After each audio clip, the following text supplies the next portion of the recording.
मी सारिका S9च्या बातमीपत्रात आपलं स्वागत। एक नजर आजच्या ठळक घडामोडींवर। चंदनवाडीतील उद्यानाच्या देखभालीसह नामकरणाचा ठाणे महानगरपालिकेला विसर, तर अन्नपाण्याच्या शोधात गरमीने हैराण झालेले पशुपक्षी येत आहेत नागरी वस्तीत। ठाण्यात कचराई तलावाशेजारील उद्यानाची झाली दुरावस्था, नामकरण सोहळ्यासह देखभालीचाही ठाणे महानगरपालिकेला पडलाय विसर।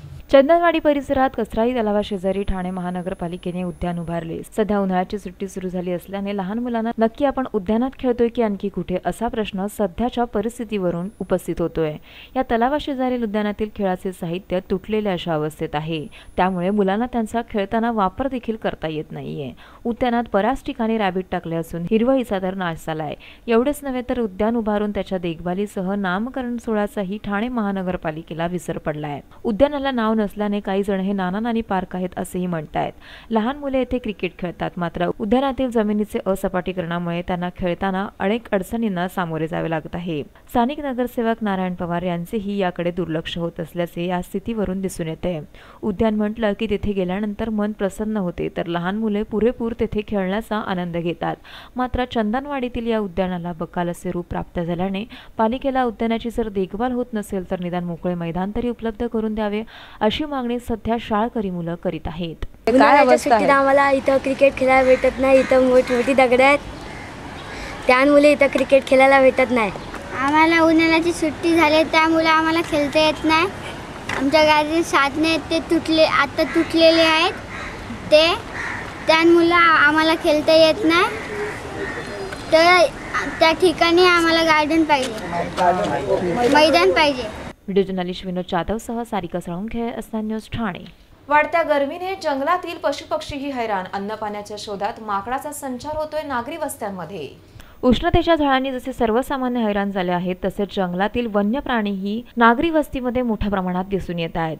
ईशान्य मुंबईतील मुलुंड भांडूप सारख्या डोंगराळ परिसरातील नागरी वस्त्यांमध्ये सध्या माकडे मोठ्या प्रमाणात दिसत आहेत। जंगलात अन्न पाणी यांची उपलब्धता कमी झाल्याने ही माकडे नागरी वस्तीत मोठ्या प्रमाणात सहभागी झाली आहेत। या भुकेल्या माकडांकडून नागरिकांना त्रास देण्याचे प्रकार समोर येत आहेत, त्यामुळे नागरिक त्रस्त असल्याचे महेंद्र सोनार यांनी S9शी बोलताना सांगितले। ये तकलीफ हो रही है कि घर पे घुस रही है बंदर। पहली बात तो बच्चे रहते, छोटे छोटे बच्चे रहते, कभी उनका हाथ लग गया, कुछ लग गया, दांत लग गया, क्योंकि वो तो मुक्का जानवर है, उनको अपन कुछ बोल नहीं सकते। बराबर, अपन लेंगे उनको, कुछ देंगे तो खाएंगे, अगर नहीं देंगे तो वो छीन के लेंगे घर पे घुस के। बराबर, ऐसा होता है। ये प्रॉब्लम है कि बंदर आता है घर में घुसता है। यही उपाय करना चाहिए कि जंगल में उनको सब सुविधा मिलना चाहिए, पानी हो, खाना पीना जो भी हो सब मिलना मांगता है, ताकि वो बाहर नहीं आ सके। पर अंदर कुछ मिला ही नहीं उनको तो वो बाहर आएंगे ना। तर अन्य पाण्याच्या शोधात शहरात येणाऱ्या माकडांना विविध अपघातांनाही बळी जावे लागतंय। याला वन अधिकारी जबाबदार असल्याचा आरोप फिरोज मलिक यांनी S9शी बोलताना केला है। बंदरों को दिक्कत ये होता है, जो सामने तार है, आप इसका फुटेज ले लीजिए कैमरे से, तार का जो तार से काफ़ी बंदर घायल हो गए। और प्लस पॉइंट वो जो लाल आपको पावर हाउस दिखता है, तो पिछले साल बारिश में क्या हो गया था, उसमें शॉर्ट सर्किट हो गया था, तो कुछ 7-8 बंदर ऊपर चढ़े बारिश में, तो उससे कुछ 12-13 बंदर उधर शॉर्ट सर्किट में ऑन द स्पॉट मारे गए। वो एक दुर्घटना हुआ। तो दूसरा फिर ये तार से उसको जख्म, सब बंदरों को जख्म हो रहा है। ये जो तार BMC ने बांधा है ना, तो तार से प्रॉब्लम हो रहा है, मतलब अंदर में उनको खाने को नहीं मिल रहा है, तो जानवर उसको ऐसे बाहर भाग कर आ रहे हैं, ये प्रॉब्लम है। अंदर वाटर फिल्टर का काम भी चालू है, उसकी वजह से भी उनको तकलीफ हो रही है जानवर को। ऐसा मतलब हमारा भारत सरकार से कह रहा था। तर कित्येक वर्षापासून या भुकेल्या माकडांना चणे, शेंगदाणे, केळी असा आहार देणाऱ्या पुरुषोत्तम असनानी यांनी मात्र ही माकडे केवळ प्रेमाची भुकेली असून ती नागरिकांना कोणताही त्रास देत नसल्याची प्रतिक्रिया दिली आहे। अगर इनको अंदर ही सब मिले, पानी, इनका खाना, इनकी खुराकी, तो बाहर नहीं आवे। इधर हम लोग नहीं, इधर बहुत सारे लोग आते हैं इनको खिलाने के लिए। जी नहीं, बिल्कुल नहीं है। हम लोग उनको खिलाते हैं, हम लोग के साथ खेलते रहते हैं, कुछ परेशानी नहीं, किसको तकलीफ़ नहीं, कुछ भी नहीं देते इन लोग। हम इनको केला, कच्चा सेंग, कलिंगड़ जो भी है हम लोग लेके आते हैं, इनको खिलाते हैं और हमको कभी परेशान नहीं करते। तर अनिल सकपाळ यांनी या वन्य प्राण्यांना जंगलात अन्य पाण्याची उपलब्धता करून दिल्यास या प्राण्यांना जंगलाबाहेर येण्याची गरजच पडणार नाही असा विश्वास S9शी बोलताना व्यक्त केला आहे। त्यांना जेवण आणखीन पाणी भेटत नाही जंगलात, म्हणून ते शहरामध्ये येऊन त्यांनी राहतात आणि इथे पब्लिक येते, काहीतरी त्यांना देतात खायला, ते पोट भरतो। ही सर्व सुविधा त्याला जंगलाच्या आतमध्ये भेटली, पाणी मेन तर आहे पाणी. उन्हाळ्यामध्ये पाणी नाही, त्या पाण्यामुळे ते लोक शहरामध्ये येतात. खायची वस्तू त्यांना तिथे भेटलं, जंगलामध्ये येणार नाही. पूर्वी पण नव्हते, आता तर वस्ती इथे झाली, कॉम्प्लेक्स बनलं ते अगोदर आम्ही इथे येतात, पण कधी ते माकडं आणि पाणी रस्त्यात नाही बघितलं मी. आता काय येतात, माणसाची वस्ती आलेली आणि लोक इथे खायला देतात, मग ते इथपर्यंत येतात. ही जर वस्तू त्यांना जंगलात भेटेल, मागता इथे येणार नाही. व्हिडिओ जर्नलिस्ट सागर सगडेकरसह कौस्तुभ दरवेस, S9 न्यूज, मुंबई. S9च्या बातमीपत्रात वेळ झाली अल्पशा विश्रांतीची.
S9च्या बातमीपत्रात आपलं स्वागत. तिनात नाक्यावरील अनधिकृत फेरीवाल्यांचे अतिक्रमण हटवून फूड प्लाझा उभारण्याची स्थानिक नगरसेविका नम्रता भोसले यांची मागणी. स्वच्छ ठाणे, सुंदर ठाणे अशी या शहराची ओळख. मात्र फेरीवाल्यांच्या विळखा, त्यातून होणारी वाहतूक कोंडी यामुळे सुंदर ठाणे शहराची ओळख ही दिवसेंदिवस नष्ट होतीये. तिनात नाक्यावरून मुंबईकरांचे ठाण्यात आगमन होते, तर हा ठाण्याचा मुख्य दर्शनी भाग म्हणून ओळखला जातो. सदर ठिकाणी नागरिकांची मोठ्या प्रमाणात सतत वर्दळही असते. शिवाय या परिसरात ज्ञानसाधना महाविद्यालय, इंटरनेटी मॉल, कनकीय स्पेसेस यांसारखी ठिकाणे आहेत. या परिसरात थाटल्या गेलेल्या अनधिकृत टपऱ्यांमुळे सदर परिसर हा विद्रूप झालेला दिसून येतोय. रिक्षा, टॅक्सीचे कार्यालय, चायनीज सेंटर यामुळे तेथे गर्दुल्यांचे प्रमाण वाढत असून ते कॉलेजच्या मुलांसह तेथील नागरिकांना त्रासदायक ठरतंय. त्यामुळे सुशिक्षित अशा मुख्य दर्शनी विभागातील अनधिकृत फेरीवाल्यांवर कारवाई करून येथे फूड प्लाझा उभारावा अशी मागणी स्थानिक नगरसेवक नम्रता भोसले आणि नगरसेवक विकास रिपाळे करीत आहेत. RTO, अतिक्रमण विभाग यांच्याकडे पाठपुरावा करून ठाणे महानगरपालिकेने फूड प्लाझा उभारावा असे नम्रता भोसले यांनी S9शी बोलताना म्हटलंय. मी वारंवार म्हणजे ज्या दिवसापासून नगरसेवक पदावर आहे त्या दिवसापासून वारंवार मी सांगत आली आहे की तिन्हात नाका हा जो परिसर आहे हा ठाण्याचा चेहरा आहे. ठाण्याचा चेहरा मोहरा असल्यामुळे तिकडे ज्या प्रकारे वाढती अनधिकृत बांधकामं चालू आहेत, म्हणजे टपऱ्या, पानच्या टपऱ्या, चायनीजच्या गाड्या आणि चायनीजच्या गाड्या, पानच्या टपऱ्या ह्याच्यासोबत खूप वाईट गोष्टी येत आहेत. तिकडे लोक बसून बाजूला दारू पितात, जुगार खेळतात, सट्टे लावतात, ह्या सगळ्या गोष्टी तिकडे वाढत चाललेल्या आहेत. प्लस तिकडे टॅक्सी युनियनचे 2 असे केबिन्स बनवलेले आहेत. त्याच्याने ते टॅक्सी युनियनवाले तिकडचे मोठे मोठे ते पदाधिकारी आहेत युनियनचे, ते तिकडे येऊन बसतात. बाजूला सगळ्या अनधिकृतपणे टॅक्सी तिकडे पार्किंग केलेले असतात. मी ट्रॅफिक विभाग, अतिक्रमण विभाग, सहाय्यक नगररचना, आपले सहाय्यक आयुक्त ह्याच्यात वागळे प्रभाग समिती, इथे सगळीकडे माझे लेटर्स दिलेले आहेत वेळोवेळी. आणि हे आत्ताचं केलेलं नाही आहे, हे खूप वर्षापासूनचं झालेलं आहे. पण आता ते वाढत चालले आहेत आणि लोकांच्या तिकडे वारंवार तक्रारी येत चालल्या आहेत. पुढे त्याच्या बाजूला लागूनच इटर्निटी सोसायटीच्या बाजूला लागून कनकीय स्पेसेस म्हणून मोठी सोसायटी आहे. तसंच तिकडे आपलं ज्ञानसाधना कॉलेज आहे. त्या सगळ्या गोष्टींचा म्हणजे हा जो परिसर आहे त्याचा परिणाम कुठेतरी ह्या लोकांवर होतो आहे. आणि दुसरी गोष्ट म्हणजे असं आहे की ठाणे महानगरपालिकेचा जो म्हणजे कुठेतरी नाव खराब होतं या सगळ्या गोष्टींनी. जर आपण आणि काय ते पुनर्वसन गाळेत, जर लोकांच्या बाधित लोकांचं जे पुनर्वसन केलेलं आहे ते जर योग्य प्रकारे आणि चांगल्या पद्धतीने असेल तर पुनर्वसन केलेल्या लोकांनाही त्याचा फायदा होईल आणि तिकडच्या नागरिकांना फायदा होईल. दुसरी गोष्ट महत्त्वाची अशी की इटर्निटी मॉल आहे तिकडे वरती, म्हणजे तो परिसर निश्चितपणे एवढा वाईट नाही आहे, पण या सगळ्या टपऱ्यांनी आणि या सगळ्या गोष्टींनी तिकडे कोणी आज जायला मागत नाही. कुठेतरी वाईट परिणाम होतो लोकांवर आणि त्यासाठी माझी अशी मागणी आहे आणि माझी आणि विकास रेपाळे साहेब जे आमचे इकडचे स्थानिक कार्यकर्ते आहेत आणि खूप वर्षापासून त्यांचं कार्य आहे, त्या आम्ही दोघांनी मिळून इकडे मागणी केलेली आहे की इकडे सुसज्ज असं फूड कोर्ट व्हावं. आणि नगररचना विकासाचे जे लालासाहेब आहेत त्यांनी बहुतेक या अर्थसंकल्पामध्ये त्याची तरतूद केलेली आहे. पण माझी सर्वांना विनंती आहे की सर्व तुम्ही जेवढे पत्रकार आहात आणि जेवढे ह्यांना की तुम्ही आम्हाला सर्वांना सहकार्य करा. हे पुनर्वसनाचे जे गाळे आहेत त्यांना कुठेतरी एक चांगलं व्यवस्थित आपण एक फूड कोर्ट करून देऊ, जेणेकरून त्या फूड कोर्टच्या ह्याच्यानी एक ठाणे महानगरपालिकेचा चेहरा आहे तोही एक सुंदर होईल आणि महानगरपालिकेचं एक कुठेतरी प्रॉपर्टी टॅक्स, वॉटर टॅक्स हे सुरळीत चालू राहतील, जेणेकरून त्यांचं उत्पन्न पण वाढीला लागेल आणि ही विन विन सिच्युएशन असेल की एक चांगला परिसर होईल, वाईट धंदे बाजूला होतील आणि एक व्यवस्थित एक ठाण्याचा तिनात नाका आहे हा एक परिसर जर चांगला झाला तर निश्चितपणे आपल्या ठाण्याचं नाव एक कुठेतरी एक महापालिकेचं नाव हे चांगलं आहे हे कुठेतरी अबाधित राहायला प्रयत्न करते मी आणि त्यासाठी तुम्ही सहकार्य करा एवढी विनंती करते. व्हिडिओ जर्नलिस्ट विनोद जाधवसह सारिका साळुंखे, अस्नान न्यूज, ठाणे. ठाणे शहरात फेरीवाल्यांनी रस्ते अडवल्यास कारवाई तर कचरा फेकल्यास त्यांचे परवाने रद्द करा असा उच्च न्यायालयाचा आदेश. ठाणे शहराला फेरीवाल्यांचा विळखा पडला असून यामुळे शहरात वाहतूक कोंडी, चेन स्कॅचिंग यांसारख्या विविध समस्यांना नागरिकांना सामोरे जावे लागत आहे. या विषयावर डॉक्टर महेश बेडेकर यांनी याचिकाही कोर्टात दाखल केली होती. महानगरपालिकेने सर्वोच्च न्यायालयाच्या आदेशानुसार मंजूर झालेल्या राष्ट्रीय फेरीवाला योजनेची अंमलबजावणी आता ठाण्यात करावी असा आदेश सध्या खंडपीठाने दिला आहे. 4 वर्षे उलटली तरी पालिकेने धोरणाची अंमलबजावणी केली नव्हती. त्यामुळे पालिकेने फेरीवाल्यासंदर्भात कशा प्रकारची पावले उचलली याचे प्रतिज्ञापत्र त्यांना कोर्टात सादर करता आले नाही. स्टेशन परिसर, टॉकीज, नौपाडा, गावदेवी यांसारख्या वर्दळीच्या ठिकाणी फेरीवाल्यांनी अतिक्रमण केल्याने नागरिकांना पदपथाचा वापर करता येत नाहीये. त्यामुळे आता फेरीवाल्यांनी रस्ते अडवल्यास कारवाई तर केळीवाल्यांनी अथवा अन्य विक्रेत्यांनी रस्त्यावर कचरा टाकल्यास त्यांचे परवाने रद्द होणार आहेत. व्हिडिओ जर्नलिस्ट विनोद जाधवसह सारिका साळुंखे, अस्तान न्यूज, ठाणे. S9च्या बातमीपत्रात वेळ झाली अल्पशा विश्रांतीची.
S9च्या बातमीपत्रात आपलं स्वागत. बृहन्मुंबई महानगरपालिकेचा 80% नाले सफाईचा दावा फोल. मुलुंडमधील अनेक नाले अद्याप सफाईच्या प्रतीक्षेत. मुंबई महानगरपालिका 80% नाल्याची सफाई पूर्ण झाली असल्याचा दावा सध्या करतेय. मात्र पालिकेचा हा दावा फुल असल्याचे नाल्याच्या सद्यस्थितीवरून दिसून येते. मुलुंड परिसराची पाहणी केली असता पालिकेच्या दाव्यातील फुलपणा दिसून आलाय. तर मुलुंड सिद्धार्थनगरमध्ये मागील 2 वर्षापासून नाले सफाई झालेली नाही. त्यामुळे परिसरात डेंग्यू, मलेरिया सारख्या रोगांची लागण होते. एकीकडे पालिका नाले सफाईसाठी करोडो रुपयांचा निधी खर्च करते, तर सिद्धार्थनगरमध्ये केवळ निवडणुकीत मते न दिल्यानेच सत्ताधारी नगरसेवक या परिसरातील नाले सफाईकडे दुर्लक्ष करत असल्याचा आरोप 40 वर्षापासून सिद्धार्थनगरमध्ये राहणाऱ्या लीलाबाई वैराट आणि सुधाकर नरसय्या यांनी एसनांशी बोलताना केला आहे. काय नाले साफसफाई करायला कोणी येत नाही, जात नाही, काय नाही. मच्छर होतं, सगळी घाण होती, कोण लक्ष देत नाही, बघत नाही. नगरसेविका निवडून आली ती सुद्धा कधी येत नाही, जात नाही, काही नाही. एकदम सगळी घाण, जिकडं तिकडं लहान मुलांना रोगराई सगळी उत्पन्न होती. इकडं मच्छर चावतं, मलेरिया होतो. कोण बघायला येत नाही, कोण लक्ष द्यायला येत नाही. आता पावसाचं आणि पण सगळं पाणी बिणी आता वरती येणार, सगळी घाण वरती येणार, आजार पण येणार. आमचं तर घर नाल्याच्या बाजूलाच आहे, किती मोठे मोठे मच्छर चावतात. कौन लक्ष्य देत नहीं, कौन बगत नहीं, वो सब हम लोग को नहीं मालूम, मगर नगर सेवक हुआ है तो वो आके देखना चाहिए अपना एरिया में क्या हुआ है क्या नहीं करके, है ना। वो कुछ आती नहीं, देखती भी नहीं। जैसा चुनाव हुआ जब भी से वो बोलती है इधर का वोट नहीं गिरा, उसको क्या सब लोग नाम लिखा के वोट दिए है क्या, मैं दिया और तू दिया नहीं है करके। तो आपने नगर सेवक के भी क्या फायदा। हम लोग 3-4 बार गए थे ये नलकट्टुआ म्यूनसिपलिटी का, जब भी हम लोग पूरा चाले के गए थे 10-15 बार गए थे। वो बोली इधर का वोट नहीं मिला हमको, हम नहीं करेंगे कुछ। ये सीढ़ी टूटा हुआ है, हम लोग 2 बार बनाया पैसा खर्चा करके, फिर बार थोड़े हम लोग पैसा खर्चा करेगा उसको। तो आपने जो अर्जी दी थी वो लिखित में दी थी? लिख के भी दिया था उसको। तो उसके बाद उन्होंने क्या कहा? मुँह से भी बोला, वो वही बोलती है ना अपने को। वो क्या बोलती है, आएगा आएगा बोलती है, फिर आती नहीं है, बिल्कुल नहीं आती। हाँ। अभी 5 साल होने को आया है, वो दूसरा चुनाव आएगा, फिर वापस वो कभी आई ही नहीं इधर। ये देखो नाला तो वोट देगा ही नहीं। मैं तो दूसरा नगर सेवक पूरा किया था उसने, क्यों झूठ बोलने का, उसने पूरा आके पूरा लादी बीदी सब करता पहले था ना, मगर अभी का जो है ना वो तो कुछ भी नहीं किया है। व्हिडिओ जर्नलिस्ट विनोद जाधव सह कौस्तुभ दरवे, S9 न्यूज मुंबई। S9च्या दणक्याने पालिकेने थांबवली LBS मार्गावरील विनापरवाना वृक्ष छाटणी। पावसाळ्याच्या निमित्ताने शहरात ठिकठिकाणी वृक्षांची छाटणी करण्यात येते। महानगरपालिकेच्या टीवॉट-तर्फे LBS मार्गावरील सोनापूर ते मुलुंड शेकनाका परिसरातील वृक्षांची छाटणी मोहीम सुरू होती। या मोहिमेत 5 ते 6 कंत्राटी कामगार वृक्षांच्या छाटणीचे काम करत होते। वृक्ष छटाईमध्ये 6 इंचापेक्षा लहान फांद्या छाटल्या जातात, पण पालिकेतर्फे मोठमोठ्या फांद्याही तोडण्यात आल्याचे निदर्शनास आले। यासंबंधी पालिका अधिकाऱ्यांकडे विचारणा केली असता त्यांनी उडवाउडवीची उत्तर देत प्रकरणातून अंग झटकण्याचा प्रयत्न केला। तसेच संबंधित अधिकाऱ्यांकडे लेखी परवानगीची मागणी केली असता त्यांच्याकडे कोणतीही लेखी परवानगी नसल्याचे दिसून आले। तर पालिकेचे अधिकारी साईनाथ पस्टे यांनी या वृक्ष छाटणीची माहिती S9शी बोलताना दिली। सोनापूर ते शेकनाका इथपर्यंत झाडाची छाटणी चालू आहे। किती आकाराच्या फांद्या कापण्याचं काम चालू, कारण असं म्हटलं जातं की काही ठिकाणी मोठ्या मोठ्या फांद्या तुम्ही कापलेल्या आहेत। सुकलेली फांदी असेल तिथे मोठी ती कापायलाच पाहिजे, पण नागरिकांचा आरोप आहे की त्या फांद्या आपण पाहू शकतो ताज्या फांद्या त्या, तिच्या पडण्याची कुठलीही शक्यता नाही आहे। पडण्याची शक्यता आहे म्हणूनच काढल्या गेल्या त्या, नाहीतर काढल्याच नसतं। तुमच्याकडे परमिशनचं लेटर आहे का म्युन्सिपाल्टीचं काही? परमिशनचं लेटर ऑफिसमध्ये आहे। नाही, पण माझ्या माहितीप्रमाणे आमच्याकडे नाही आहे। जे काय बाकीचं काय तुम्हाला विचारायचं तुम्ही ऑफिसमध्ये जाऊन साहेबांची। वृक्ष छाटणीच्या वेळी कोणतीही लेखी परवानगी नसल्याने अखेर पालिकेच्या पथकाने भांडूप सोनापूर पासून सुरू केलेली मोहीम निर्मल लाईफस्टाईल जवळ थांबवली। व्हिडिओ जर्नलिस्ट विनोद जाधव सह कौस्तुभ दरवे, S9 न्यूज मुंबई। शेवटी पुन्हा एक नजर आजच्या ठळक घडामोडींवर। चंदनवाडीतील उद्यानाच्या देखभालीसह नामकरणाचा ठाणे महानगरपालिकेला विसर, तर अन्नपाण्याच्या शोधात गरमीने हैराण झालेले पशुपक्षी येत आहेत नागरी वस्तीत। S9च्या बातमीपत्रात इथेच थांबू, तोपर्यंत नमस्कार।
आहे.